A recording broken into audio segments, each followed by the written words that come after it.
Well, it won't be long now, and farmers across the country will be making laps around their field at harvest. But one farmer's been busy making laps for the past several months. That's Ross Chastain. He's the driver of the #1 Kubota car in NASCAR, and he joins us now. Ross, thanks for taking the time to talk with us. Yeah, good to jump on here with you. So, this partnership with Kubota, this is not the first year. You guys have been doing this for a while. What brought it together?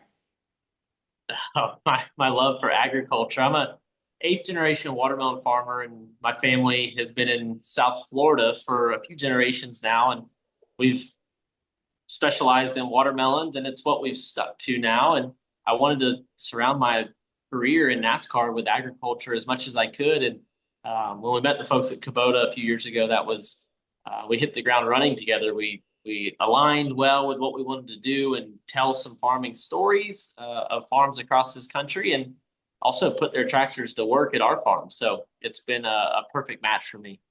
So, how have the Kubota machines performed on the family's farm down there in Florida? It's good. We're in mostly sugar sand, and we start getting our fields ready in October, November, and December. And we put our first plants in the ground in really the first week of January. The only reason we're in South Florida is for the warm weather. It's not for really any other reason. Of my great grandfather moved the family from South Georgia to South Florida in the 1950s for that earlier watermelon crop that he heard about and the good prices the Florida farmers were getting. So now, as we've put down roots, and pun intended, the M6 141 is a tractor we use. It's one of Kubota's larger tractors, and we use that for a variety of things. But in our watermelon crop, we're in mainly like large grid pattern fields, in the neighborhood of about 400 acres per field.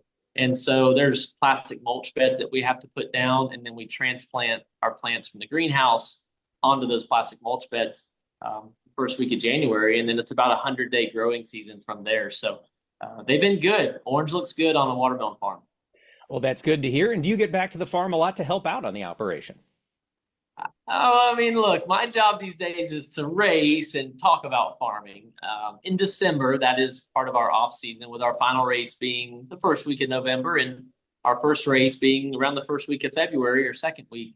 That leaves December and January to not have to worry about going fast on the weekends. So that does mean I go to Florida there for the holidays, Christmas, and everything, to see my family, and like to stay out in one of our camps on the farm, and just kind of unplug from the NASCAR world for a month.